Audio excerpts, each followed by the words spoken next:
Veja no ICL Notícias, segunda edição. Acolhemos a questão de ordem de Vossa Excelência e é um direito de Vossa Excelência ao Supremo, como Vossa Excelência faz quase que diariamente. Ninguém solta a mão de ninguém. Câmara aprova a PEC da bandidagem que prevê aval do Congresso para a investigação de parlamentares. Com a pressão popular, proposta pode encontrar mais resistência no Senado. Será que o povo vai ter que invadir, sentar na cadeira do presidente para poder fazer uma pauta?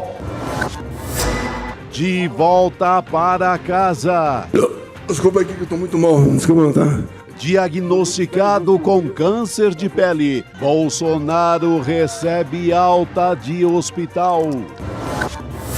Odiado pela plebe, amado pela realeza. Trump é recebido com protestos no Reino Unido, mas com pompas pelo rei Charles III. O ICL Notícias, segunda edição, está no ar.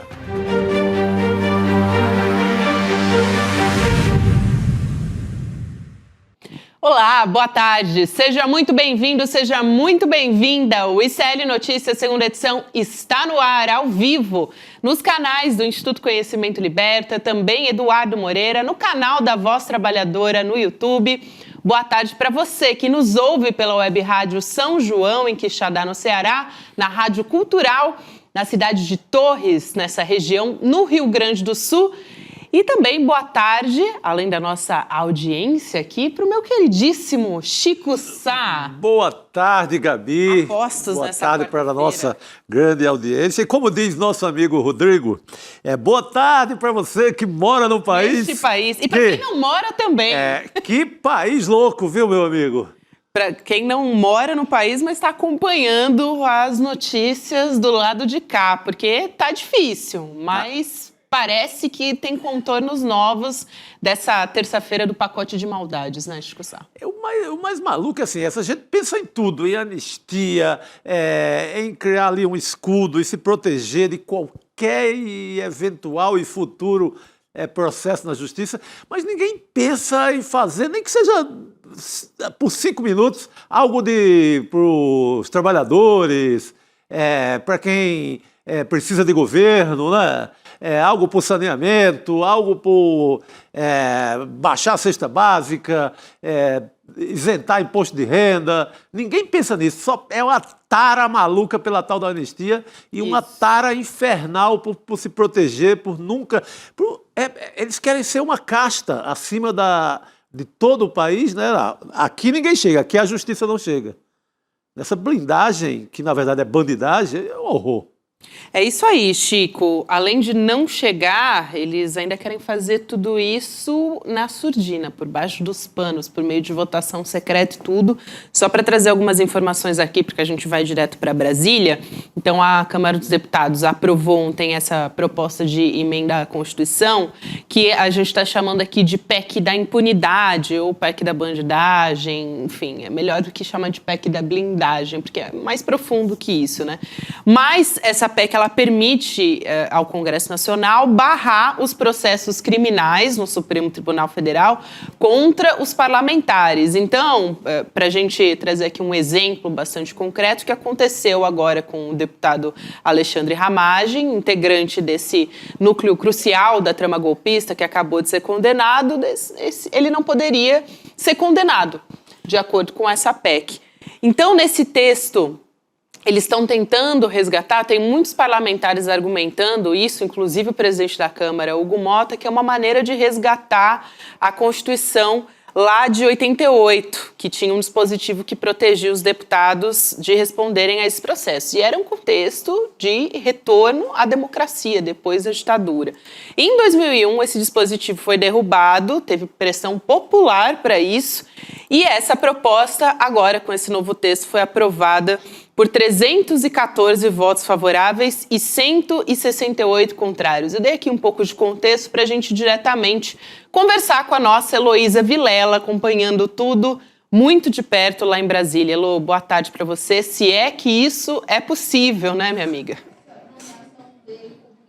Boa tarde, Gabi. Boa tarde, Chico. Olha, foi um dia, assim, bem difícil aqui hoje no Congresso, porque, como muitos deputados comentaram, foi um dia de golpe. Golpe dentro da Câmara dos Deputados. E por que eu digo golpe? Ontem à noite, essa PEC absurda foi aprovada, mas também foram aprovadas dois destaques que modificavam aspectos dessa PEC. Um dos destaques dizia justamente que nenhum voto poderia ser secreto, né? O que essa PEC diz? Se o deputado for ser investigado, se a Polícia Federal quiser fazer uma busca e apreensão, tem que ter primeiro aprovação do Congresso por maioria, e maioria que votaria secretamente. Bom, o destaque dizia não, nada de voto secreto, destaque do partido PSOL. Agora, hoje, o que aconteceu? O presidente da Câmara, Hugo Mota, decidiu fazer o que ele chama de PEC de aglutinativa, ou seja, se você tiver várias emenda aglutinativa, se você tiver mais de uma emenda parecida, você pode juntar essas emendas e votar juntas. Acontece que não tinha emenda nenhuma, tinha um destaque, e ele votou novamente esse destaque que ontem já tinha sido aprovado. Para quê? Para derrubar o destaque e fazer com que a votação volte a ser secreta, para decidir se deputado pode ser investigado, pode ser condenado, pode ser julgado.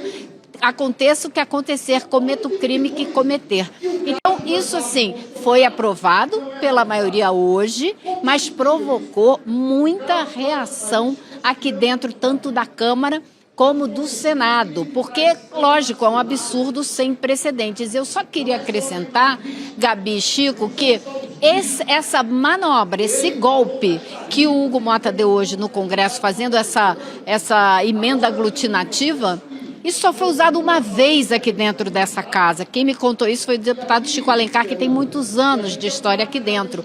A única pessoa que fez isso foi o Cunha, o Eduardo Cunha, quando era presidente, quando foi votar uma emenda, acho que é da maioridade penal.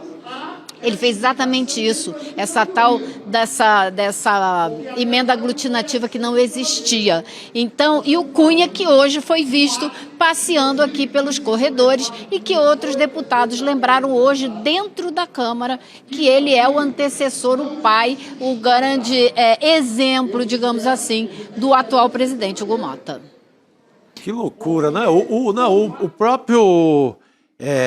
O próprio Cunha falou hoje, Elô, agora há pouco, que ele fez várias vezes esse tipo de expediente.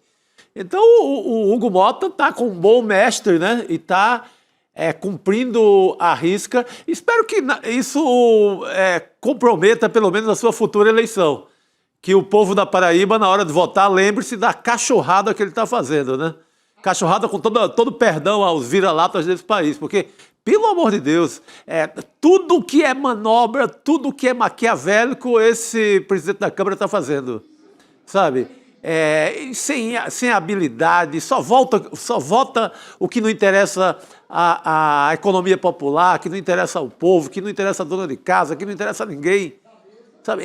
Ele cuida só desse departamento, sabe? Dessas picuinhas, desses malfeitos, passa o dia inteiro pensando uma maneira de tornar o Eduardo Bolsonaro líder da minoria para salvar o seu mandato. Ele só pensa nisso.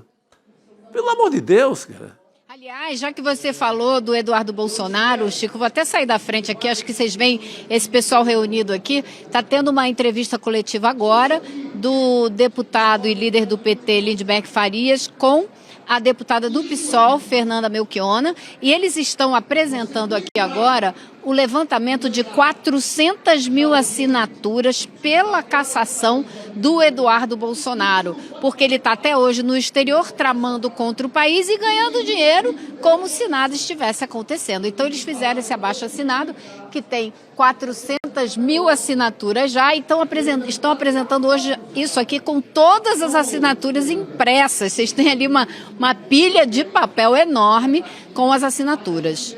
Isso é muito importante, Elô, porque a gente destacava aqui ontem que foi uma das gravidades que a gente observou acontecer ali na Câmara dos Deputados, essa manobra para salvar o Eduardo Bolsonaro enquanto ele está tramando contra a sociedade, contra a economia brasileira, enfim, contra a nossa soberania nacional também.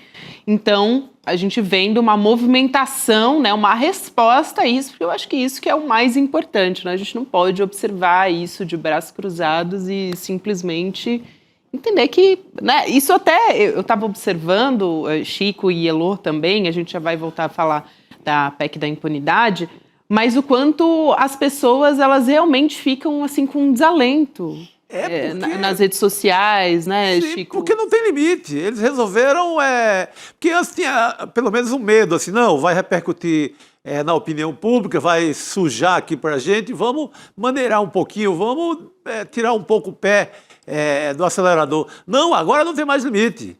Porque agora eles acham que com as emendas que já tem, com os recursos que já tem, estão reeleitos e não tem menor temor. É se proteger mesmo contra eventuais crimes no Festival de Corrupção das Emendas, é se proteger com outros crimes que eles cometem nos seus estados. Isso vale desde matar uma pessoa dirigindo embriagado, como temos vários casos no Congresso, a qualquer patifaria. Isso vale para alianças financeiras com gente do PCC, que é real também e que envolve gente do Congresso. Então, vale para qualquer coisa. E é destemor total, sabe? Não há mais limite porque acham que estão reeleitos. Chico, foi exatamente o ponto que o senador Renan Calheiros destacou hoje quando eu estava conversando com ele. Ele disse, o que vai virar isso aqui? Então todas as pessoas do crime organizado, quando quiserem se proteger, vão se candidatar e vão se esconder dentro do Congresso? Ele chamou de PEC da bandidagem. Ele estava revoltado. Aliás, outros senadores também, o senador Otto Alencar, que é o presidente da Comissão de Constituição e Justiça lá no Senado, disse hoje que ele pessoalmente é contra, que se depender dele, essa PEC será enterrada no Senado. Disse que conversou com o senador Omar Aziz, que também tem a mesma posição, e disse, para aprovar isso aqui precisa de 41 votos, não vão conseguir 41 votos senadores. Para vocês terem uma ideia, até a Damares criticou essa PEC hoje. O Kim Kataguiri, fiz uma entrevista com ele falou para mim rindo, essa PEC conseguiu juntar do Novo ao PCdoB todo mundo nessa faixa contra essa PEC. Então você tem aí o Centrão e o PL, que conseguiram virar a mesa. Exato, Elô, eu acho super importante você ressaltar isso, porque o texto recebeu apoio principalmente desses partidos, né, do PL e desses partidos do Centrão. Eu estava falando do PL, todo mundo sabe, né, que é o partido do Jair Bolsonaro também, mas vale ressaltar. E teve alguns votos, Elô, de uma ala do PT também, alguns parlamentares das bancadas de Minas Gerais, Piauí, São Paulo e Pará. Por parte do presidente Lula, ele pessoalmente, claro, é contra a PEC e ele tentou conversar com o Hugo Mota para não pautar essa matéria, que não surtiu efeito porque tem um acordão, a gente já falava sobre isso aqui com a Elô desde ontem, não só sobre a PEC da impunidade, mas também a anistia, já a gente entra nessa discussão também. A equipe preparou aqui uma tela para mostrar quais são os deputados que votaram na PEC da blindagem do PT. Então, a gente tem Alfredinho, Giovana Faro, Dr. Francisco, Flávio Nogueira, Florentino Neto, Gilmar Tato, Kiko Seleguin, Merlong Solano, Odair Cunha e Paulo Guedes de Minas. Esses deputados que são da base governista, eles tentaram, na verdade, né, barrar aquele dispositivo que garantia que, ao votar, deveriam blindar determinado deputado, essa votação sendo secreta, como estava explicando a Elô Vilela agora há pouco, né? Só que esse dispositivo hoje, eles fizeram uma manobra para ser apreciado dessa maneira pelo Senado. Então foi uma manobra mesmo, uma puxada de tapete. Ontem não tinha voto suficiente, hoje, como a Elô muito bem explicou aqui, isso foi colocado de novo na pauta e eu acho que é uma das maiores gravidades dessa PEC, Chico. Não, eu não sei, já a base do governo já é quase nada, a esquerda no Congresso é quase nada. E essa turma do PT resolve ajudar a bandidagem toda, pô? Não é? Tem também sabe que foi PSB, mais triste? O PSB também, o PDT, que base é essa? Só traíra? Exatamente. E sabe o que foi mais triste, Chico? Hoje, quando revotaram nesse golpe que o Hugo Mota deu, votaram novamente esse destaque que já tinha sido aprovado ontem, derrubaram o destaque, fazendo de novo o voto ser secreto, isso passou por 8 votos, que foi justamente o número de votos de deputados do PT que se descolaram dos objetivos do partido e votaram para fazer com que o voto seja secreto. Se esses 8 votos não tivessem saído do PT, essa PEC ia para o Senado sem que o voto fosse secreto. Foi realmente, o pessoal do PT estava enlouquecido. Nossa, muito amigo, como dizia aquele personagem do Jô Soares antigamente, né? Muito amigo essa turma, né? Pelo amor de Deus, vamos ajudar aqui a bandidagem, os Bolsonaro, o PL, Valdemar Costa Neto, Antônio Rueda, povo do União Brasil, vamos ajudar esse povo todo aqui? Pelo amor de Deus. Isso, e aí agora há pouco a Elo falava do deputado Lindbergh Farias, que estava falando a respeito do Eduardo Bolsonaro. Ele fez uma fala mais cedo, aí falando da PEC da impunidade, que ele está justamente querendo judicializar essa história, levar a PEC para o Supremo Tribunal Federal. Então a gente vai assistir essa fala e volta a conversar. Quero recorrer à CCJ, senhor presidente. Já anuncio que nós vamos também, num caso como esse, judicializar, porque está sendo ferido o artigo 60, parágrafo 5º da Constituição, que diz o seguinte: a matéria constante de proposta de emenda rejeitada ou havida por prejudicada não pode ser objeto de nova proposta na mesma sessão legislativa. Só nos cabe aqui, depois de recorrer à CCJ, recorrer ao Supremo Tribunal Federal em cima desse artigo. Acolhemos a questão de ordem de Vossa Excelência e é um direito de Vossa Excelência ir ao Supremo, como Vossa Excelência faz quase que diariamente. Requerimento de retirada de pauta. Requer a retirada da... Esse bate-boca foi durante a votação, né, Elo? A votação desse destaque que já tinha sido aprovado ontem e foi derrubado hoje. Ele estava denunciando justamente o golpe que aconteceu aqui dentro hoje, porque não podia votar novamente um destaque que já tinha sido aprovado. Então, e eu te digo o seguinte, Gabi, essa minuta desse mandado de segurança que o PT já tem pronto, vai ser apresentado ao STF em breve, talvez ainda hoje, dependendo do ritmo aqui do trabalho, porque estava sendo votada uma MP que interessa muito ao governo, que é aquela do preço da energia, que vai favorecer 60 milhões de brasileiros. Então eles estavam esperando acabar isso para dar entrada nesse processo na justiça. Mas vão entrar, o texto já está pronto, então eles vão judicializar sim. Olha, o Supremo é o lugar para isso, é o lugar institucional para resolver esse tipo de problema. Saber se o que foi votado bate com a Constituição ou não, ou se fere a Constituição. Pois é, já que a gente tem um congresso desse, tem que correr para lá. Aí muita gente quer dizer que o Supremo quer legislar, né? Como é que a gente vai... Com a qualidade dessa de congresso, meu Deus do céu? Permitir exatamente algo como, né, ser uma excrescência, não tem um adjetivo para classificar o que está acontecendo. Até tem uma fala bastante forte, que eu acho que também vale a pena a gente trazer aqui, do Rogério Correia, que é do PT de Minas Gerais, sobre a PEC da impunidade também. Vamos trazer essa fala. Votamos sim. Como orienta o governo? O governo dispensa, presidente, mas eu queria lamentar aqui esse show de horrores que nós estamos vendo aqui. E Vossa Excelência acaba permitindo. Essa forma que eles atuam aqui é a mesma forma que estão atuando nas comissões.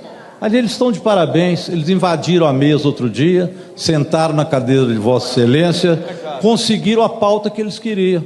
A pauta da anistia vai amanhã e a pauta da prerrogativa hoje. Parabéns, é assim que se age, é assim que eles estão demonstrando.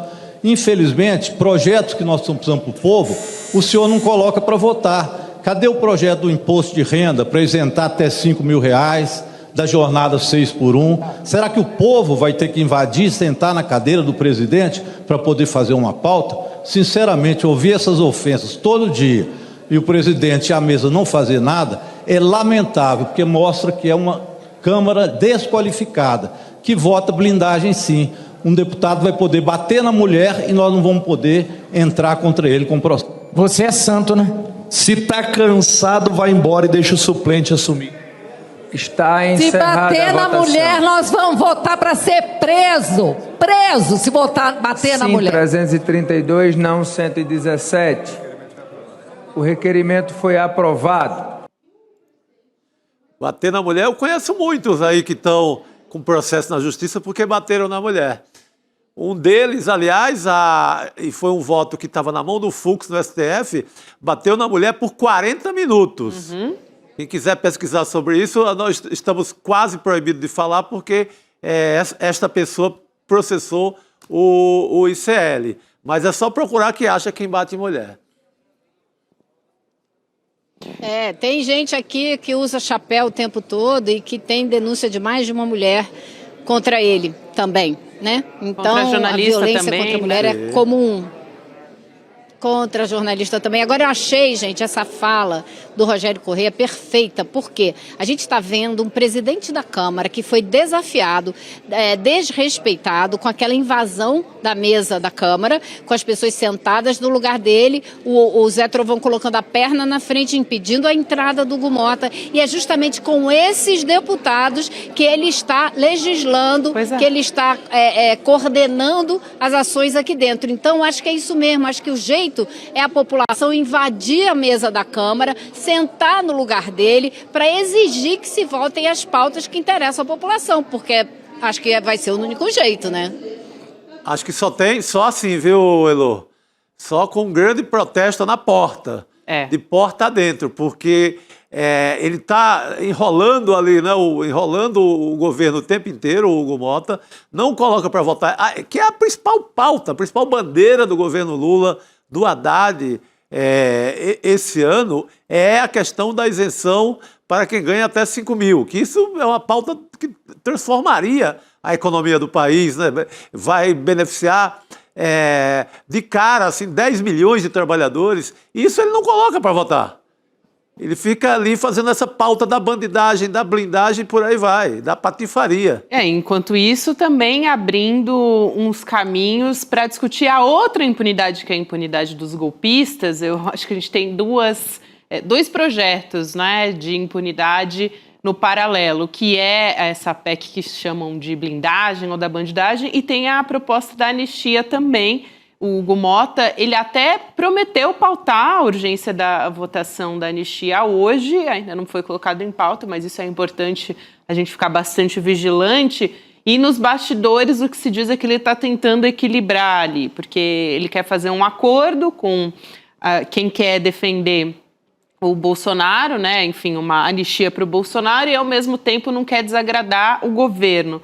Mas vamos combinar que só o fato dele já estar discutindo a anistia num contexto em que acabou de sair a condenação de Jair Bolsonaro, o que ele quer se não entrar num embate ali já com o Supremo Tribunal Federal, e sem contar que também não atende aos anseios da sociedade, que maior parte é contra pautar a anistia. Exatamente, ele não deixou sequer o Bolsonaro e os demais condenados apelarem juridicamente, com os embargos. Nem isso ele deixou. Ele já quer se intrometer no meio, porque não foi publicada ali a condenação final do Bolsonaro, porque depende ainda desses embargos. Antes disso, ele já vai adiantando e chamando essa discussão, porque ele está dando corda para essa discussão da anistia. Quem não quer votar a anistia já seria mais rigoroso e já afastava esse tema. Não. Ele está dando corda, o problema dele é esse. Vai tudo que é patifaria, menos qualquer projeto que ajude a população, ajude a economia popular. Elô. Pois a gente está esperando aí a qualquer momento a votação do pedido de urgência para o projeto de anistia. Mas é para um projeto indefinido, porque o texto que existe hoje é o texto do PL, é um absurdo de texto. A promessa que é que, votando a urgência, derruba-se esse projeto e começa-se a discutir um outro que não seja o absurdo que já dá anistia com anistia pré-problema, ou seja, você já anistia antes do cara cometer os erros. porque eles já estão anistiando o futuro. É uma loucura. Mas esse texto, aparentemente, seria descartado. E o que parece que está havendo a formação de um consenso aqui, inclusive com o governo, inclusive com o STF, é de que o Congresso teria como, sim, mexer nas penas, ou seja, decidir para cada crime, desses 5 crimes pelos quais o golpe, todo mundo que participou do golpe está respondendo, reduzir as penas desses crimes. E isso beneficiaria os que ainda estão presos, né, do 8 de janeiro, mas também beneficiaria todos aqueles do núcleo crucial, do núcleo 2, 3 e 4, que ainda vão ser julgados, porque teriam penas menores. Eu falei que existe aí um certo acordo sendo fechado, mas até o momento o PT é contra qualquer tipo de acordo, é contra o uso da palavra anistia nesse momento. Só que a gente sabe que o PT não tem a maioria dos votos aqui, longe disso. Então vamos ver essa briga até onde vai dar. Ô Chico e Elô também, acho que vale a pena, já que a gente está falando a respeito da anistia, porque tem uma pesquisa Quest que saiu hoje, foi divulgada, e eu vou trazer uma pergunta específica que tem tudo a ver com o que a gente está conversando aqui, de que os brasileiros acreditam que o Jair Bolsonaro participou da trama golpista. A gente tem dados que mostram que esse entendimento subiu desde dezembro do ano passado. Então, a gente coloca aqui na tela e eu também vou explicar para quem está nos acompanhando por áudio, tá? Então, a pergunta é a seguinte: o ex-presidente Bolsonaro participou do plano da tentativa de golpe? 54% sim. E em dezembro de 2024, a gente tinha um resultado aqui de 47%, Chico. Então, parece que agora isso também denota que o julgamento do Supremo Tribunal Federal deixou isso mais claro para a população. Tem esse papel também, de ser didático para quem está acompanhando ali. Tem esse papel. A gente teve votos muito emblemáticos, como o voto da Carmen Lúcia, né? Isso. O próprio Alexandre de Moraes. O voto do Alexandre de Moraes, é tanto que o Alexandre de Moraes, ele cresce. Essa pergunta é feita também uma pergunta em relação ao Alexandre de Moraes. Uhum. E ele sobe de popularidade. A maioria dos brasileiros não quer cair naquela onda de vamos caçar ministro do STF. Aquilo passou. A pesquisa atesta outro universo. E todo mundo viu pelas transmissões que o Bolsonaro estava enfiado até a fuça, todo no golpe, na tentativa de golpe. Não só ele, como todo aquele núcleo, os generais, todo mundo. Então ficou mais patente para a população da participação dele. E Elô, também a porcentagem que diz que não, e Chico, é de 34%. Normalmente a gente fala dessa parcela aqui, que é aquela que não discorda do Bolsonaro de jeito nenhum, né? Não discorda, haja o que houver, né? Mas eu acho que é importantíssimo o resultado dessa pesquisa e quanto mais se falar nisso e quanto mais os outros grupos forem sendo julgados, vai ficando cada vez mais forte na cabeça da população essa ideia, né? De que houve uma tentativa de golpe. Até o Valdemar da Costa Neto assumiu que houve uma tentativa de golpe, né? Por incrível que pareça. Então, a coisa vai ficando cada vez mais clara e as pessoas vão entendendo. Então, acho que a tendência é essa diferença até aumentar depois que o Bolsonaro for preso. Então, acho que a tendência é aumentar. Não vai passar nunca não vai descer nunca abaixo de 25%. Acho que tem uns 25% da população aí que já estão perdidos para a possibilidade de entender o que foi esse processo. Acho que vai precisar de mais tempo. Mas eu acho que tem espaço para essa boca desse jacaré aí abrir um pouco mais, viu? Concordo, Elô. Bom trabalho por aí, a Elô, que está nesse momento ali no Salão Verde da Câmara dos Deputados, acompanhando todos esses processos que realmente preocupam muito, para dizer o mínimo, mas a gente está bastante vigilante lá com o trabalho da Elô. Valeu, querida. Boa noite, pessoal. Boa noite, querida. Obrigado. Chama Rodrigo Viana aqui para nossa mesa redonda. Chegando. Nessa continuidade de uma terça-feira que é quase que interminável, né, Rodrigo? O dia que não terminou, né? Emendou a terça. Dia da marmota. A terça para quarta, a PEC da bandidagem avançou de maneira vergonhosa na Câmara, né? A única coisa boa que tinham conseguido tirar, que era o voto secreto, né? Eles voltaram para o texto. Então, voto secreto para os parlamentares dizerem se alguém pode ser processado, eles próprios, né? Coisa terrível mesmo, né? É terrível mesmo, e a gente vai trazer atualizações a respeito disso conforme forem saindo aqui também, porque realmente foi recolocado em votação essa história. Então, qualquer novidade sobre essa manobra, sobre esse trecho que tinha sido derrubado, a gente traz aqui no ICL Notícias, segunda edição. Aproveitando a sua chegada aqui, Rodrigo, para lembrar, já que você chegou junto com a gente na mesa redonda, sexta-feira começa a nossa grande mesa redonda com a nossa comunidade. Opa, tá chegando, depois de amanhã. Despertar 2025. Sexta e sábado no Vibra, na Casa de Espetáculos na Zona Sul de São Paulo. Se você não se inscreveu ainda, dá tempo, hein? Dá tempo, mas você sabe que tá acabando os ingressos, né, Rodrigo? Mais de 4 mil pessoas. A gente está nos últimos 100 ingressos. Então tá na hora de comprar. Agora, ó, despertar2025.com.br. Se você é de São Paulo, dos arredores, se você é de longe, mas dá tempo, né? Você vem de carro para São Paulo, despertar2025.com.br e você garante o seu ingresso para o encontro da comunidade, que vai ter Frei Beto, vai ter Marina Silva, vai ter uma série de convidados especiais e a nossa equipe de jornalismo também. A Leida Guevara. A Leida Guevara. Quem mais, Gabi? Miguel Nicoleles. Jones Manuel. Nossa, tem muita gente. A turma da música, que eu repito. É verdade. Chico, bem lembrado. O pessoal do IRA, com o Nazi e o Escandurra.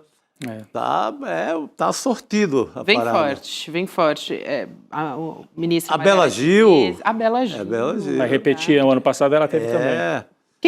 A gente está falando dos nossos jornalistas, do nosso time de jornalistas, a Daniela Lima vai estar também. Daniela Lima, que a nossa comunidade costuma gostar bastante, assim, comentam muito a respeito dela, ela vai estar lá também, enfim. Parlamentares como o deputado pastor Henrique Vieira, a gente traz. Serginho Grossman. Assim, uma infinidade de gente. Acho que dá para entrar lá em despertar2025.com.br, lá você garante o ingresso e consegue ver também a relação dos nossos convidados, né? De pessoas que vão estar lá e as histórias que, enfim, são como inspiração também. Então, a gente reforça aí com você que estamos nos últimos 100 ingressos. Corre lá para garantir o seu. E vamos voltar a falar de Congresso, porque não tem como. A gente está de olho ali. Congresso para dar trabalho, hein, meu Deus do céu. Isso aí, com a PEC da impunidade ou da bandidagem lá no Congresso Nacional. A Cris Serra está chegando para conversar com a gente depois da aprovação dessa PEC lá no Congresso Nacional e continua na discussão agora para uma votação secreta. Cris, boa noite para você.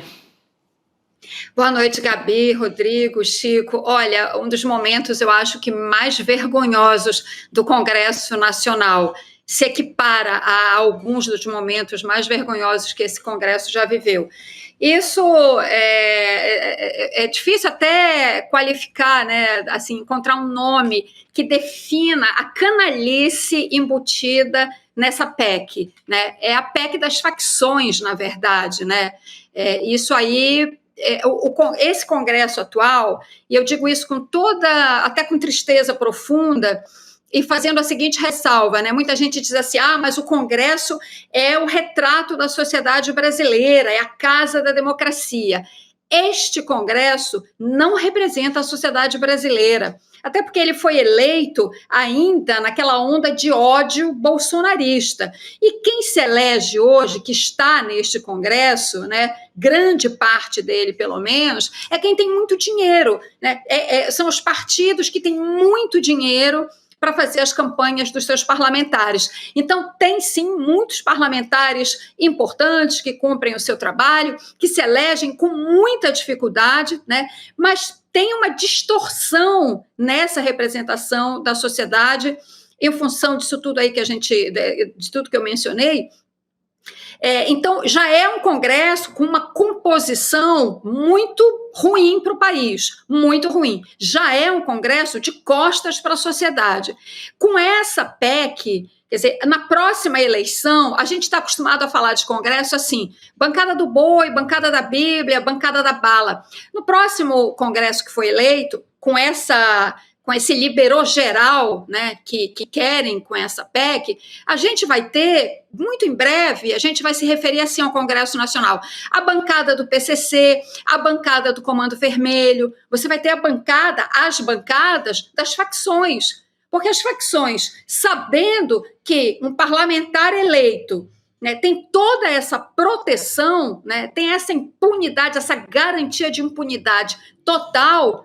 Você acha que essas facções não vão trabalhar para colocar seus representantes ali dentro? Como a gente já vê, já sabe que tem em câmaras municipais, em assembleias legislativas. Agora, então, muito mais. E outra coisa, se eles conseguem aprovar isso tem aquele efeito cascata. As assembleias legislativas com os estados vão fazer a mesma coisa. Também os deputados estaduais também terão essa garantia de impunidade. Isso é o pior que pode acontecer, isso degrada a nossa democracia, o Congresso de costas para o povo, e isso leva a uma descrença muito grande da população, né? A população já tem aquela coisa de dizer, político é tudo igual, né? Já tem essa descrença, esse desrespeito até, né? Não acredita que o Congresso possa, de fato, tomar decisões importantes para a sua vida.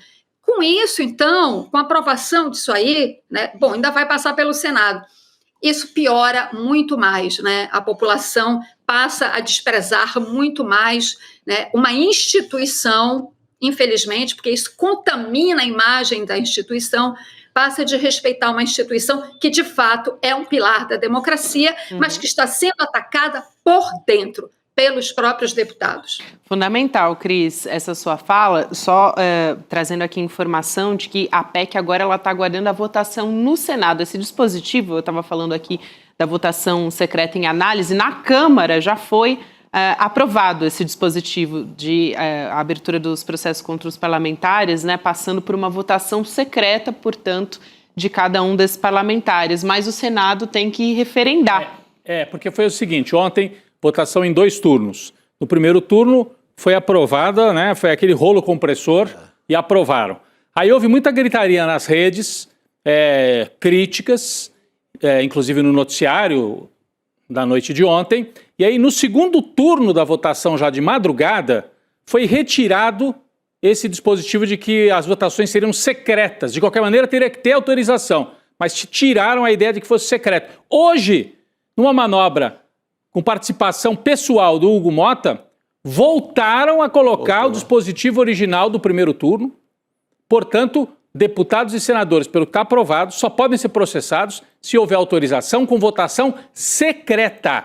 Como disse a Gabi, isso passou pela Câmara, já está liquidado na Câmara, vai ao Senado, onde o Otto Alencar, vocês falavam um pouquinho antes, o Otto Alencar, que é o presidente da CCJ do Senado, já avisou, no Senado não anda, se depender de mim, esse projeto não anda no Senado Federal, porque é um desrespeito com a população. Os senadores têm que concorrer, cargo majoritário, uma eleição mais difícil, vão ficar de olho. Eu acho difícil que isso passe no Senado, viu, Chico? Não, é difícil.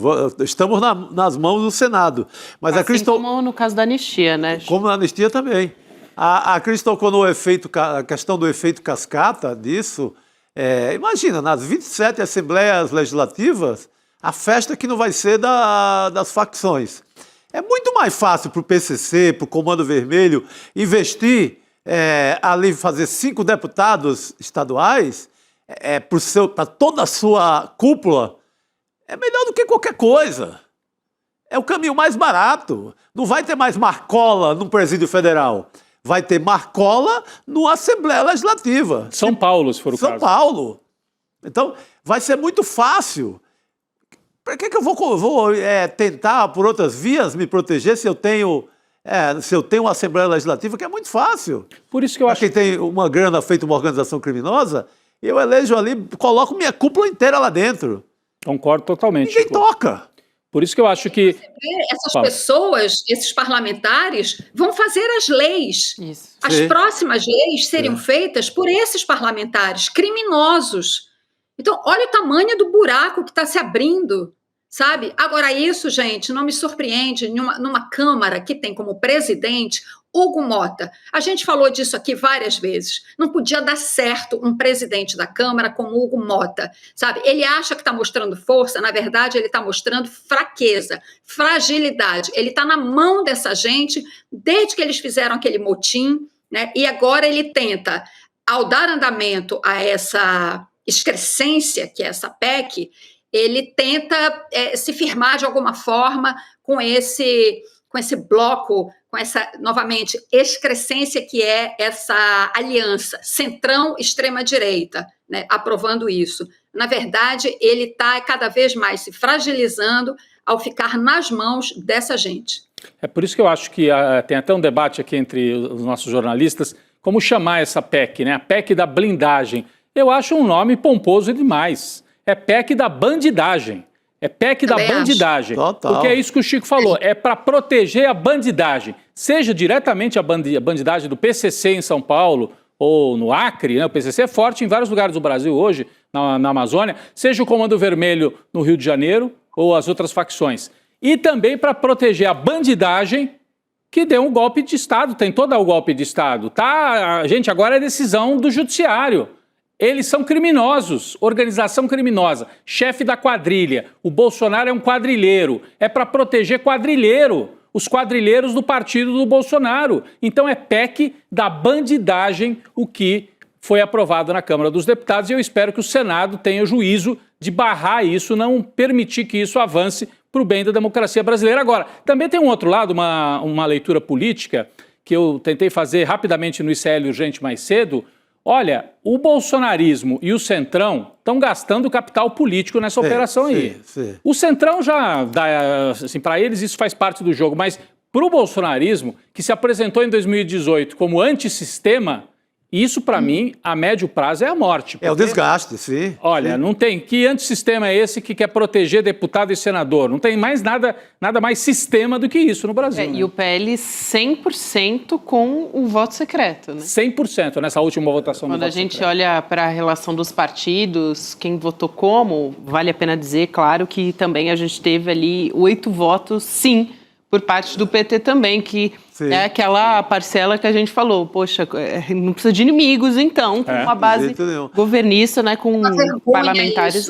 Vergonhoso. Isso é uma vergonha, isso é um absurdo, isso tem que ser, esses nomes têm que ser conhecidos e essas pessoas têm que ser cobradas. Sabe por quê? Porque tem uma outra bandidagem, trata-se também de proteger uma outra bandidagem desse Congresso, que é o esquema das emendas, né? Como o ministro Dino, como relator, está indo para cima, né? Proibiu outro dia a liberação de emendas para vários estados, então isso é também uma reação, né, a esse esforço do país e das instituições sérias de acabar com essa anomalia institucional que é essa roubalheira do dinheiro das emendas. Né? A aprovação dessa PEC é também uma reação a isso. Ou seja, o Congresso já virou, sabe, um bunker de bandidagem, ele vai piorar, né? Se ela for aprovada, a gente espera que não, porque ainda vai para o Senado. Mas já é um bunker de bandidagem, de pistoleiros, sabe, que ficam atirando contra o país, contra a democracia, contra as instituições e contra o povo brasileiro. É disso que se trata, sabe, gente? Não é para usar meias palavras, não. Né? E quem vota a favor disso se iguala a essa gente do centrão e da extrema-direita. A gente tem que cobrar isso. Desculpe aqui ter me exaltado um pouco. Não, tá certo, exatamente Cris. isso, Cris. O Centrão também, a gente vê os principais partidos do Centrão votando quase que 100% também.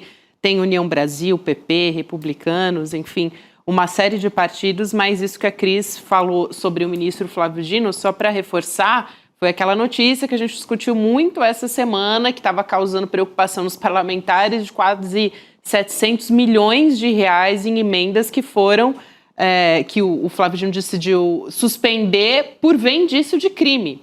Então, é um dos principais motores. Esse ramal aí dessas emendas é o que preocupa. O Flávio Dino hoje fez a conta, são 80 casos. De parlamentares? Não, pode envolver mais parlamentares. 80 parlamentares, tranquilo, já estão no meio. 80 casos que alguns podem ter mais de um caso que tem mais de um parlamentar, como a bancada ali da Bahia, a turma do Elmar Nascimento, aquela, eu acho que leva mais gente. Então, imagina, 80, se tem aí, no mínimo 100 pessoas ligadas à Câmara. E o mais louco dessa PEC da bandidagem é que ela também tem outra brecha, não precisa ser um deputado eleito. Basta você ser presidente, um burocrata do partido. Se você for presidente, por exemplo, do PRTB, você pode comprar um partido. Já estou dando muita ideia hoje às facções criminosas, eu vou dar mais uma ideia, já que... Compra um partido. Compra um partido. É.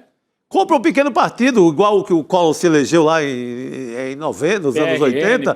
Compra uma pequena sigla. Se você for o presidente nacional, você também está livre. Então, o presidente do União Brasil, o Antônio Rueda, o Valdemar do PL, toda essa gente está completamente livre de qualquer coisa, sem ter um voto. Porque, vamos dizer, é bandidagem, mas os caras foram votados lá, compraram voto, sei lá, fizeram qualquer trambicagem e estão eleitos. Mas essa gente que sequer tem voto, então... Basta uma facção criminosa comprar um pequeno partido. Se o cara for o presidente nacional, ninguém toca nele. É impressionante, mas a imunidade vale para eles também. Vale. Por essa PEC. Então tá mais fácil. Olha, tá muito mais fácil comprar... E, Chico, muito rapidamente, partidos são entidades de direito privado. Então não cabe você estender foro privilegiado para presidente de partido, que é uma entidade de direito privado, participa da vida política do país, mas é uma entidade privada, né? E você dar foro privilegiado para o presidente, isso não tem cabimento, como você disse, ele não tem mandato. Então, não faz sentido isso, a não ser para acobertar mais um bandido em potencial. Aliás, eu queria trazer um dado interessante aqui, porque a gente falava que tem muitos parlamentares aí usando como justificativa a Constituição de 88, que não tem o menor cabimento, porque era um contexto completamente diferente. Aliás, usando o nosso contexto atual, é ainda mais grave a gente ver o andamento dessa PEC. Mas foi em 88, né? Então a Constituição foi promulgada e era dessa forma, não com votação secreta. Enfim, tem uns ineditismos dessa PEC nova da bandidagem aí. Mas em 2001 foi quando esse dispositivo caiu. E a Câmara e o Senado, nesse espaço-tempo, eles travaram o andamento de 253 pedidos que foram enviados pelo Supremo Tribunal Federal para processar os parlamentares. De 88 a 2001, barraram mais de 200 pedidos, é isso? De 88... A partir de 2001, quando o dispositivo caiu. Então, não se tinha mais a PEC da blindagem, só que nos moldes antigos. Então, eles começaram a dar o andamento, né? O Cris, pode ir lá. Gabi, uma observação, isso que você está falando é muito importante para a gente contextualizar aí, e porque eles ficam dizendo, voltando ao que está na Constituição, vamos só considerar duas coisas. De fato, a Constituição de 1988, ela foi escrita com o país ainda sob o impacto da ditadura. Exatamente. O país ainda fazendo a transição, completando a transição democrática, que só se completa com uma nova ordem constitucional, que foi a Constituição de 88. Justamente por estar sob o impacto ainda da ditadura, então a Constituição vem e estabelece uma série de prerrogativas para os parlamentares para protegê-los do arbítrio da ditadura, né? O tempo vai passando, e aí o tempo foi revelando também que essas prerrogativas eram amplas demais e estavam protegendo crimes, estavam protegendo parlamentares que cometiam crimes. E sabe qual foi um dos mais famosos e que, inclusive, motivou esta mudança? Motivou a queda dessas proteções excessivas dos parlamentares, um caso famosíssimo que eu até cobri como repórter, do deputado da motosserra, o deputado federal Hildebrando Pascoal, do Acre, que era ligado a grupos de extermínio. Sim. Que ficou famoso o caso de uma pessoa que ele mandou matar, que teve o corpo esquartejado com motosserra, e o Supremo não conseguia processá-lo, devido a essas proteções, né, do mandato. A Câmara, inclusive, na época, de fato, o Supremo não conseguiu levar adiante o processo. O que a Câmara fez? Para não ficar tão feio para a Câmara, cassou o mandato desse deputado. Ele foi preso, acho que está preso até hoje, porque são muitos crimes nas costas. Né? Hildebrando Pascoal. Então, de fato, havia uma dificuldade e estava virando isso. Parlamentares com crimes pesados que não conseguiam, que o Supremo não conseguia processar. Houve a mudança. E agora é justamente o que querem voltar. Portanto, nós não estamos exagerando aqui nem um pouco quando a gente fala que essa PEC acobertaria a bandidagem da pior espécie. Esse caso do deputado da motosserra é emblemático, bem lembrado, Cris. E ele ainda tinha um braço ali no narcotráfico.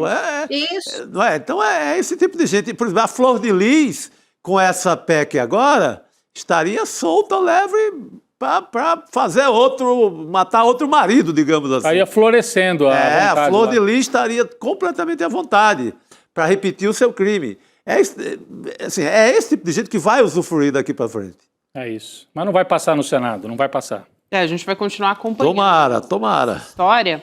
Aliás, aproveitando a presença da Cris aqui, eu queria dar só atualizações a respeito do Jair Bolsonaro, né? Ontem a gente falava aqui como essa história, né, fez um grande boom no entorno ali do Jair Bolsonaro internado, ao mesmo tempo que tinham pautas muito importantes sendo discutidas no Congresso Nacional. Ele já recebeu alta hoje, gente, ele tinha sido internado ontem no DF-Star, lá em Brasília, voltou então para a prisão em regime domiciliar, ele está preso por determinação do Supremo Tribunal Federal, por coação do processo.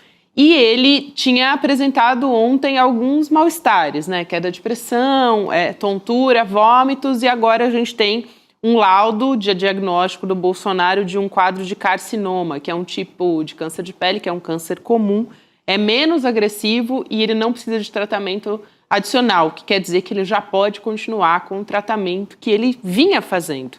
Não tem nenhum tratamento além desse, não tem quimioterapia, enfim, não tem outros tipos de tratamento. Chico, Cris e Rodrigo. Eu queria só lembrar, né, que o Bolsonaro, ontem o Flávio disse, olha, o meu pai passou mal, e a gente acredita, foi parar no hospital, e ele inclusive ficou sem respirar durante 10 segundos. E todo mundo lembrou que o Bolsonaro, na pandemia, debochou das pessoas que estavam sem ar, sem cilindro de oxigênio que o governo dele não providenciou. Ele debochou. Assim e ontem como já debochou de câncer. Então, era aí que eu ia chegar. Então, ele debochou da falta de ar e teve falta de ar. Debochou, não só debochou, ele desejou que a Dilma morresse de câncer. Tem uma fala, tá gravado. Nós mostramos mais cedo aqui no ICL Urgente. Em 2015, né? Um pouco antes do impeachment do golpe contra a Dilma. Perguntaram para ele, você acha que a Dilma termina o mandato? Ele falou, não, eu espero que ela morra hoje. Tenha um ataque cardíaco ou morra de câncer. E agora ele está diagnosticado com câncer de pele, né? O Bolsonaro debochou, disse que o Lula, eu te espero na Papuda, lembra daquele?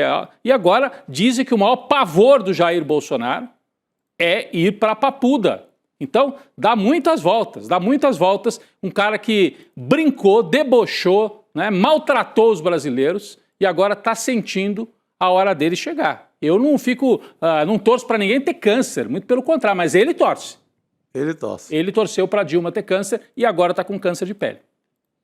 Não sei se a Cris quer comentar. Eu queria ver agora ele fazer videozinho de falta de ar. Eu queria ver ele fazer graça dele mesmo, desse vídeo aí, dessa coisa abominável, essa imagem aí que está sendo mostrada. É bom mesmo para as pessoas lembrarem do que ele foi capaz de fazer. Eu queria ver ele fazer isso dele agora, fazer um vídeo e colocar nas redes sociais dele sobre isso. Eu só espero, sabe, que ele... O Bolsonaro é uma pessoa podre. Ele é podre em vários sentidos, né? Moral, ético, espiritual, mental, tudo. Pelo que ele fala, pelo que ele faz, né? E isso acaba, de uma certa forma, sei lá, somatizando aí no corpo, porque ele é cheio de problema. Eu só espero que ele não use esses problemas de saúde dele para evitar a prisão, sabe? Eu espero que ele não comova ninguém a Suprema Corte, enfim, as autoridades de execução penal, quando ele for preso, ele vai estar submetido às autoridades de execução penal do Distrito Federal. Eu só espero que ele não comova ninguém com essas historinhas tristes que ele adora contar por aí toda hora, sabe? Porque presos doentes no Brasil tem aos montes, tem as pencas, gente presa enfrentando seus problemas de saúde na prisão, né? Então, que a lei valha para todos. Boa, Cris. É Boa. isso, Cris. Inclusive, presos com doenças que a gente não vê na sociedade, que só existem no meio carcerário, justamente tuberculose, em como alta... tuberculose, por exemplo, né? Que é muito comum. Nos presídios. Nos presídios, na sociedade exatamente. Reduziu, quase não tem mais, ou diminuiu muito, né? No passado tinha bastante. Mas é justamente porque essas pessoas são deixadas ao relento, né? É isso. Não tem um tratamento adequado, diferente do Jair Bolsonaro, que está no conforto da casa dele nesse momento. Cris, obrigada por hoje. A gente se vê em breve, querida. Obrigado, Cris. Obrigada, Gabi, Chico e Rodrigo. Chico, eu queria aproveitar e te dar os parabéns aqui pela sua postura em relação à Feira do Livro de São José dos Campos, que você, em solidariedade a Mili Lacombe, disse que não vai participar. É assim que se faz, né? É assim que se luta contra a censura, né? E pela democracia. E, gente, eu queria dizer que a gente se encontra no Despertar. É verdade, Cris. Sexta-feira no Despertar. Esperamos. Obrigado, Cris. Até lá. Importante, a Cris puxou esse... meu Deus, me deu um trava-línguas aqui, vocês perceberam? Esse tema. Porque esse tema realmente me desperta, assim... Mas importantíssimo, Chico, a gente abrir esse espaço para falar sobre essa história, né? A Mili, lá teve a participação dela na abertura da festa litero-musical em São José dos Campos, cancelada depois da repercussão de uma entrevista dela, né? Umas declarações que ela deu num podcast em julho. A gente tem até a manchete do nosso site. O veto a Mili Lacombe em feira literária lá de São José dos Campos provoca a desistência do Chico Sá, de curadoras. Ela, nesse podcast, estava criticando o conceito de família tradicional. E o prefeito de São José dos Campos, o Anderson Farias, ele disse o seguinte, eu vou até ler aqui, Chico, para depois passar a bola para você. Ele fala o seguinte: quero ser claro, a apresentação da ativista Mili Lacombe foi cancelada, a cultura deve unir, não dividir. É normalmente uma justificativa comum a todos eles, né? Essa falácia. Cultura é para fazer pensar, é para o debate. Isso é o fascismo. Isso é o fascismo, o pensamento único. E aí ele diz que nossos espaços não serão usados como palanque contra a família e valores da cidade. Até lembrou que ele já fez isso no passado com a Maria Gadu. Ele se orgulha. Pediu voto no passado, né, lá em 2022, acho que ela pediu voto pro Lula. E aí... Sim, num show lá em São José. Exato. E ele se orgulha, né, do que fez. Ele é acionado por um vereador do PL. Essa turma do PL a mesma turma que está pedindo para demitir pessoas de esquerda ou pessoas do campo progressista nas empresas. Que é o Nicolas, esse povo todo aí que está pedindo para... se você achar algum esquerdista por aí ou alguém do campo progressista, fale com o seu patrão para ver se a gente consegue demiti-lo. Essa mesma gente que quer demitir, que tirou, proibiu a participação da... Jornalista Mili Lacombe. Da Mili na mesa. Era uma mesa que eu faria com o poeta Cuti, que é um belo poeta aqui de São Paulo. Ele é o criador daqueles cadernos negros, famosos cadernos negros, assim, é um grande poeta, estaria também nessa nossa mesa, mas dentro da proibição. O cara proíbe a participação da Mili nessa situação. Eu não vi outra saída a não ser solidariedade e cancelar minha participação. Não tem como. Como é que você vai para um... E o festival, um belo festival, a equipe da curadoria, que é uma equipe incrível, também muito chateada com a situação, ofendida, a equipe que preparou os convites, estudou as mesas. A gente fez uma reunião segunda-feira para saber ali como é o clima da mesa, quem perguntava primeiro, que assunto a gente ia abrir. O assunto era... Até o assunto é eu e os outros, o que os outros me formam e o que eu formo nos outros. Era uma...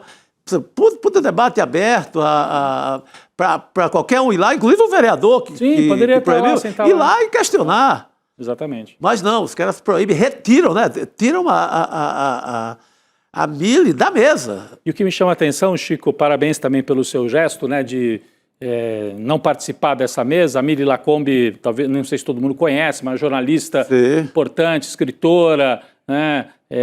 Ele chama aqui de militante, como para tentar reduzir a Mili, o prefeito chama de militante. Enfim, mas a justificativa é porque ela deu essa entrevista em que ela questionava se a família tradicional não era, na verdade, um local onde se geram mais neuroses do que outras coisas. Sim. Falou algo que todo mundo fala, qualquer psicanalista. O Nelson Rodrigues, eu acho que esse prefeito... Ele nunca ouviu falar do Nelson Rodrigues. Ele nunca ouviu falar, ele proibiria o Nelson Rodrigues, que era um homem politicamente conservador, mas sabia que nas famílias acontecem muitas coisas, acontecem episódios que às vezes não são para você bater palma. Gente, neurose em família, se não tiver uma família com neurose, nem família Nem família é, mas eles querem manter essa imagem de que família é a sagrada família, pura, sem problemas. E aí, porque a Mili questionou isso, ela foi vetada. Olha que gente, eu acho que o Nelson Rodrigues seria proibido por esse pessoal aí. Você tocou no nome certo, seria totalmente proibido. E esse prefeito é do PSD, do Kassab, né? Essa gente gosta tanto de articulação política como o Kassab, né? Gosta de voto, pede voto, se diz democrata. O prefeito desse grupo do Kassab não pode fazer esse tipo de coisa. Claro. Porque o Kassab pode falar tudo dele, mas é um articulador, preza pela democracia. E aí agora tem o representante dele em São José dos Campos, que é uma bela cidade, cidade moderna, exporta tecnologia para o mundo inteiro. É a cidade da Embraer, gente. Cidade da Embraer, uma cidade riquíssima, incrível, vive uma situação de... E é curioso que ele justifica dizendo que não vai ser palco político ideológico, nada mais político ideológico, no caso para a extrema-direita, do que isso. Do que proibir alguém de falar. Até, Chico, também, obrigada, enfim, por essa postura, que eu acho que é a postura que todos nós temos que ter. Muitas outras pessoas estão desistindo também, né, em solidariedade. Porque, poxa, então, que lugar é esse? Não pode... Só tem que ter um pensamento? Você não pensa igual o vereador do PL lá? Eu não posso participar de uma mesa literária na sua cidade? Eu quero trazer também um posicionamento da Mili.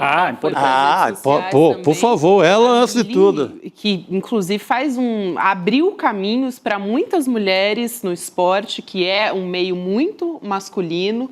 Fala a respeito, colocou na pauta muito o futebol feminino também. Tem um trabalho assim espetacular e abriu caminho para muitas de nós, mulheres, no jornalismo. Então, um abraço de solidariedade para a Mili.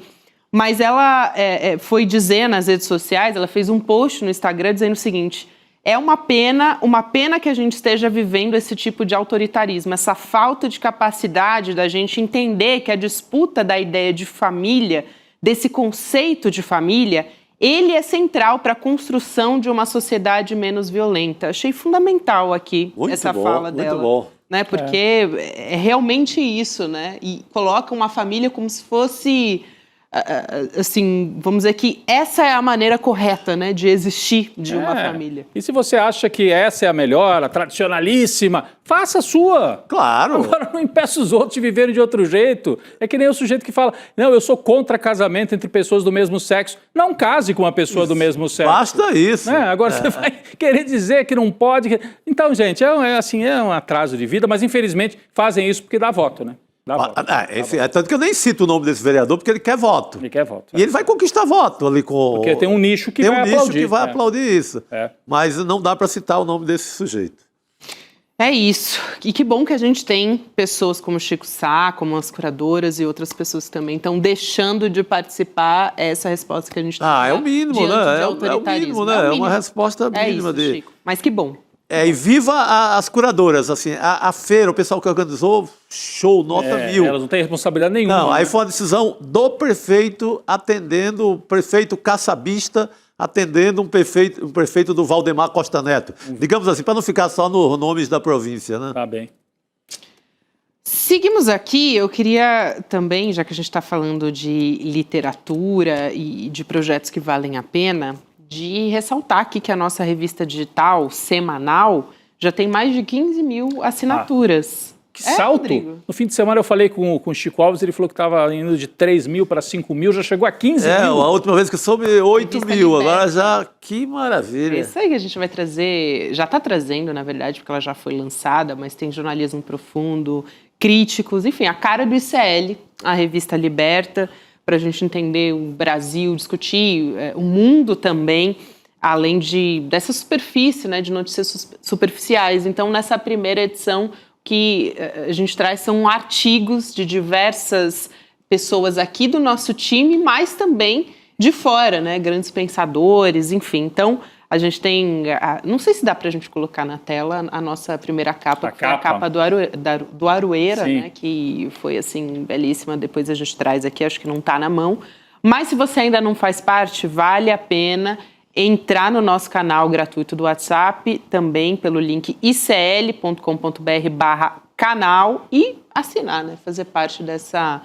Vamos dizer que é uma nova vertente, porque a gente já tem o iclnoticias.com.br e agora também a revista Liberta. Muitos espaços que a gente está ocupando. Muito rápido, né? Ainda bem, né, Rodrigo? Muito bom. E Chico também. Vamos voltar um pouco o olhar para o internacional, chamar o professor Leonardo Trevisan, aqui de Relações Internacionais, para conversar com a gente. Estava com saudades do professor Trevisan, hein, aqui no N2. Professor, boa noite. Boa noite, Gabriela. Oi, Rodrigo. Tudo boa noite, bom? Chico. Prazer, boa Boa noite a todos que nos escutam. Eu também. Nós assistimos sessões, umas semanas movimentadas pelos elos brasilienses, então a Inter esperou um pouquinho, mas estava absolutamente justo, muito justo. Mas muita coisa acontecendo, aliás, o que a gente vai trazer como gancho aqui, um dos assuntos que a gente traz com o professor, é essa visita do Donald Trump no Reino Unido, que está sendo muito marcada por protestos, então... Grande parte, a gente já falava disso aqui no N2, há bastante tempo, é a foto do Trump com o Jeffrey Epstein e toda essa história envolvendo o Epstein já está pressionando o Donald Trump faz algum tempo, Rodrigo. Não, é que eu estou vendo as imagens na Torre de Londres, né, na famosa lá, numa das pontes famosas sobre o Tâmisa. Eu acho que é lá, né, que é essa projeção das fotos. Então você tem, olha lá, o vídeo, inclusive, olha lá, o Trump jovem, dançando ao lado do Epstein. Nossa, tá para todo lado essa foto lá no Reino Unido, Gabi? Olha, no caminhão aí É impressionante. São várias maneiras de protesto. O Trump ele foi recebido com muita pompa ali pelo rei Charles e tal, mas a população tá dando um recado bem importante, né, professor? Não há dúvida. As pesquisas são mais ou menos unânimes nesse ponto, né? 3/5 dos ingleses não gostam do Trump, né? Então, quando a gente olha para isso, está mais ou menos perto ali, arranhando ali os 60%. Então, quando você olha para isso, né, o que está acontecendo? Né?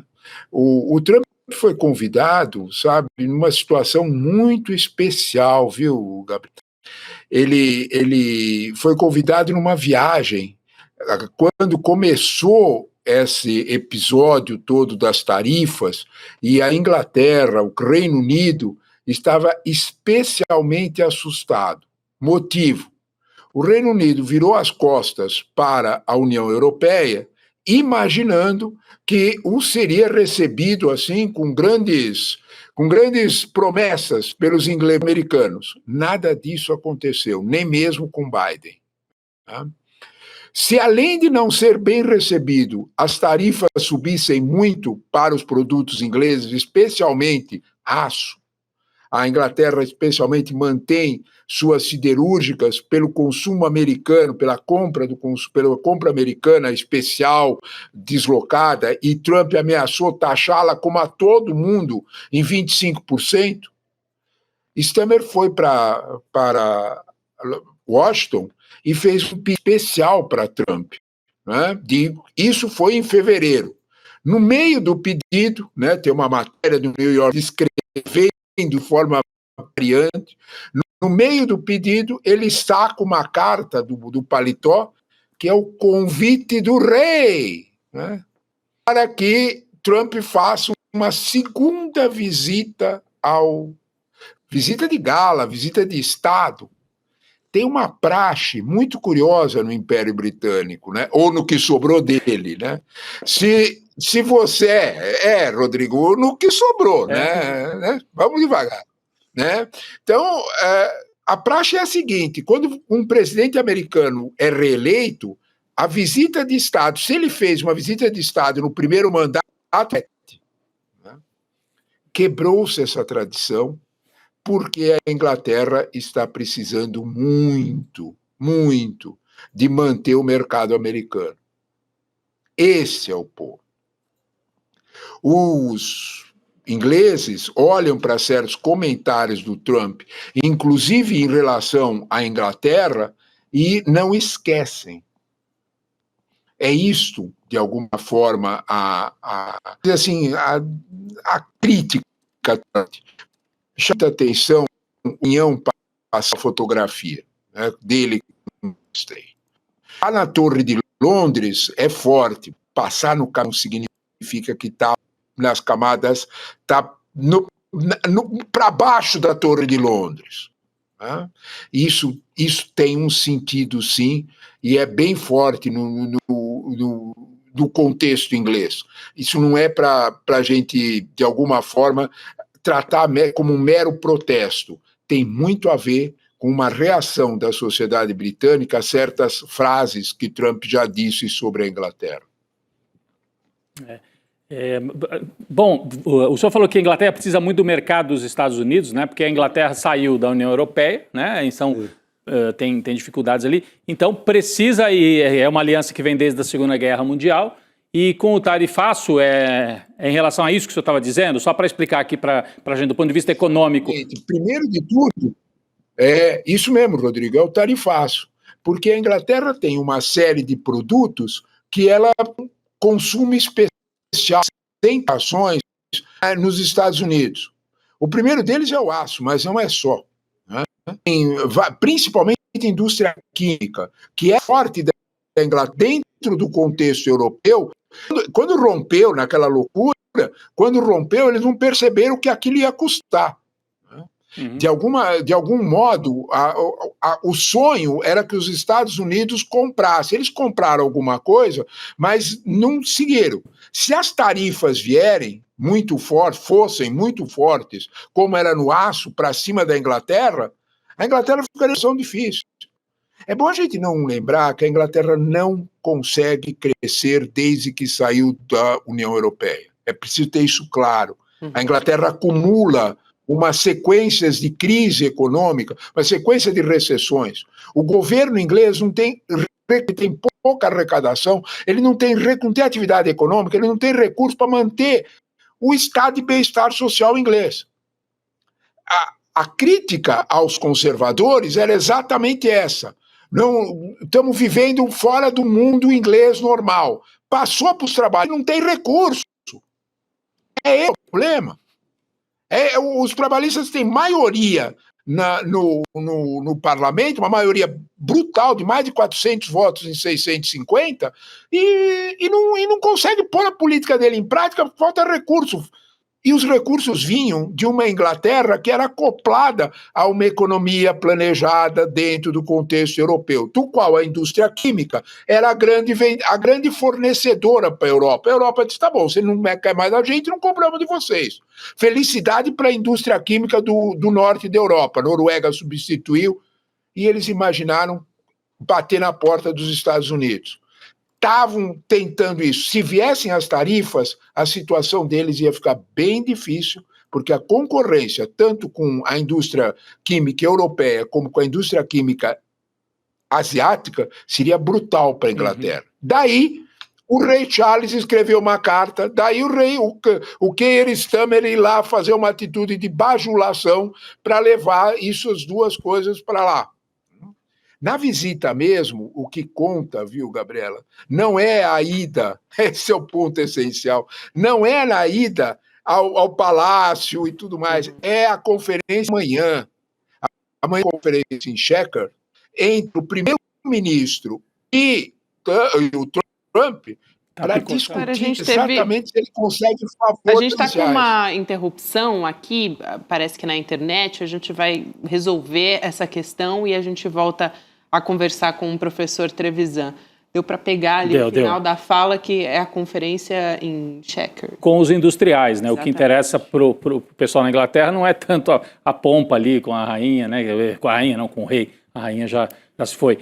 Mas assim, a reunião com os empresários é isso que interessa mais, era esse o raciocínio do professor. E o nosso próximo ponto com ele seria, e vai ser, né? Assim que ele reconectar, a Assembleia Geral da ONU, né? Lula a caminho de um encontro. Trump foi para a Inglaterra e volta para Nova York. Semana que vem, Trump e Lula frente a frente lá na Assembleia Geral da ONU, um momento aí que deve ser marcante também. Por enquanto a gente está com as imagens aí do tema anterior, que é o Epstein, né? Eu falo Epstein, mas o correto é Epstein, né, Gabi? É Epstein, que é o empresário vinculado a esse esquema de prostituição e exploração sexual. Esse vídeo do Epstein aí com o Trump e as crianças, ele é nojento, né? É nojento.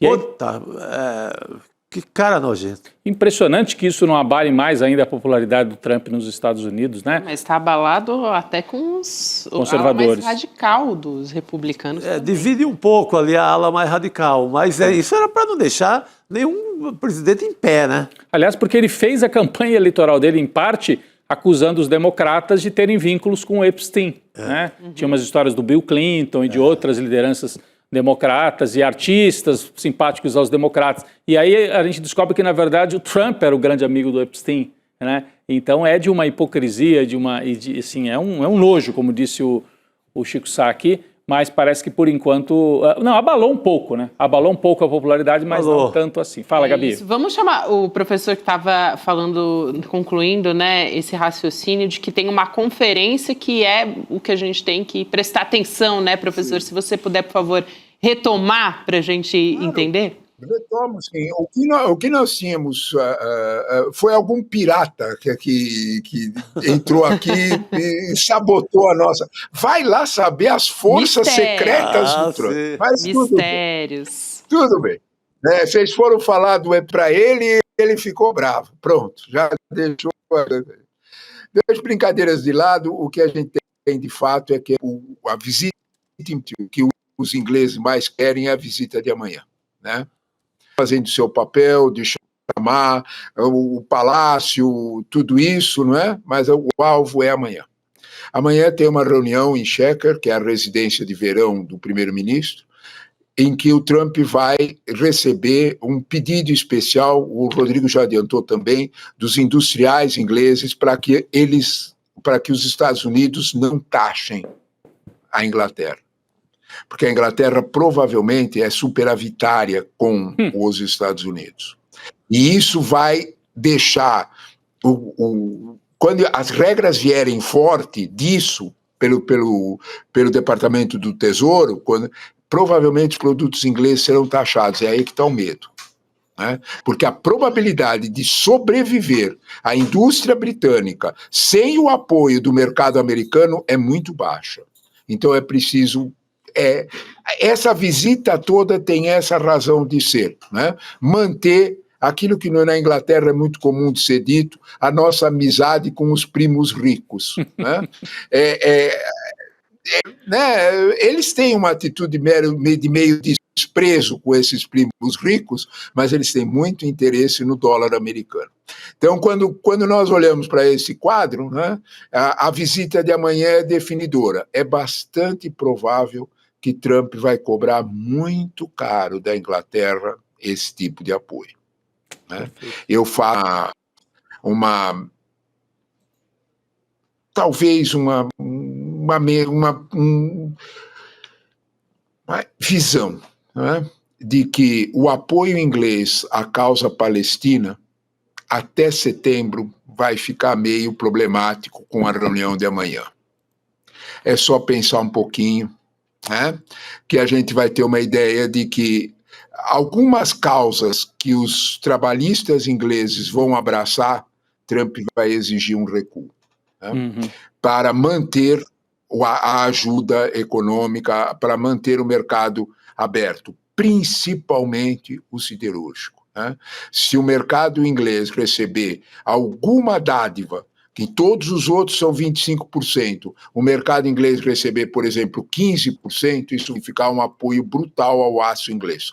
E isso tem tudo a ver com uma manutenção do que, aí não tem outra expressão, do que sobrou da indústria britânica. Eu chamo a atenção que Trump está levando junto duas promessas, né?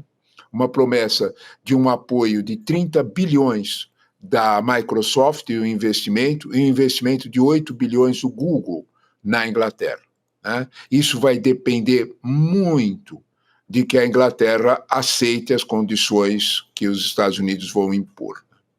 Perfeito. Professor, acho que é super importante a gente já olhar também para a Assembleia Geral da ONU, que está prestes a acontecer na semana que vem. Tradicionalmente, a gente já sabe que o presidente Lula vai fazer o primeiro discurso ali do evento. Na sequência, é curioso isso, porque como tem os Estados Unidos, né, eles recebem essa conferência, então eles são o segundo a falar, Donald Trump, então tem aquele momento ali de mal-estar logo depois da fala do presidente Lula. E aí a gente tem também um segundo componente que é, com essas sanções dos Estados Unidos contra o Brasil, contra diversas personalidades aqui do Brasil, incluindo o ministro da Saúde, o Alexandre Padilha, a comitiva ainda também não está fechada. Ele, o ministro da Saúde, é um dos que até agora não teve o visto aprovado. Então, o ministro, para quem não se lembra, ele virou alvo das sanções do Donald Trump por conta do programa Mais Médicos, né? É uma loucura essa história, porque foi uma justificativa de contratação de médicos cubanos, enfim, até uma desatualização a respeito do que é o programa hoje, mas acho que vale a pena a gente trazer um pouco um panorama de como que vai ser, qual é o nível de tensão dessa Assembleia da ONU na semana que vem. Ah, não há dúvida, né? A tensão começa no discurso do presidente Lula e principalmente nas ações que o Itamarati já fez e está fazendo na Assembleia da ONU, né? E isso tudo tem nome e sobrenome, né? Que é a solução dos dois estados. Quando eu falei sobre a Inglaterra, é que Inglaterra e França se comprometeram, ambos, né, em apoiar o reconhecimento do Estado palestino. A Inglaterra já colocou um pé no freio nisso, mas a França colocou o pé no acelerador, né? A França se aproximou da Arábia Saudita depois do episódio do Catar, né? O episódio do Catar é um episódio complexo, para dizer o mínimo, né? Depois do episódio do Catar, a França se aproximou da Arábia Saudita e estão propondo uma ação coletiva na Assembleia da ONU. Para a gente ter uma ideia do que isso significou, eles já votaram na sexta-feira passada um apoio à causa palestina de dois estados que teve 143 votos a favor e 12 abstenções, né? Os Estados Unidos vão poder fazer pouco. Ah, não vai conseguir, mas se a Assembleia da ONU aprovar isso, isso vai ter peso. Se o discurso de abertura da Assembleia do presidente Lula falar desse contexto, isso vai ter peso ainda maior. Uhum. O presidente Lula o que se sabe do discurso, que foi de alguma forma já muito comentado, o presidente Lula vai cercar o discurso em 4 pontos, né? Que é soberania nacional, né? Ele vai dizer isso, vai atingir de fato o tarifaço. Depois ele vai discutir uma defesa e reforma da Organização Mundial do Comércio, onde ele vai propor que o comércio volte a ter regras. Depois ele vai discutir a questão climática, é claro que vai ter toda a relação com a COP30, e isso daí vai atingir diretamente o Trump, que tem negado essa participação. E por último, que eu acho que deve ser o mais sensível, ele vai falar, o presidente, pelo menos esse é o comentário nos corredores do Itamaraty, ele vai falar principalmente sobre democracia e guerra, onde vai fazer um chamado a que aquela proposta sino-brasileira, né, de uma paz negociada na Ucrânia tenha mais força. Se isto avançar, imaginemos nós como fica toda a estrutura em torno. E pense o seguinte: se tanto o Zelensky quanto Putin sentarem na mesa na proposta sino-brasileira, como é que fica o ganhador do Prêmio Nobel da Paz? Não conseguiu nada, né? Nada. Então, quando a gente olha para isso, dá para a gente ter uma ideia melhor do nível de tensão, como você estava dizendo, né, que esse discurso vai comportar. O Brasil está, isso é indiscutível, com esse discurso, ganhando uma posição de projeção que poucas vezes teve nesse processo. A gente precisaria chamar atenção a isso. Né? Porque é bem interessante a forma como o presidente Lula pretende usar esse momento de atenção internacional na abertura da Assembleia. Isso é importante. Né?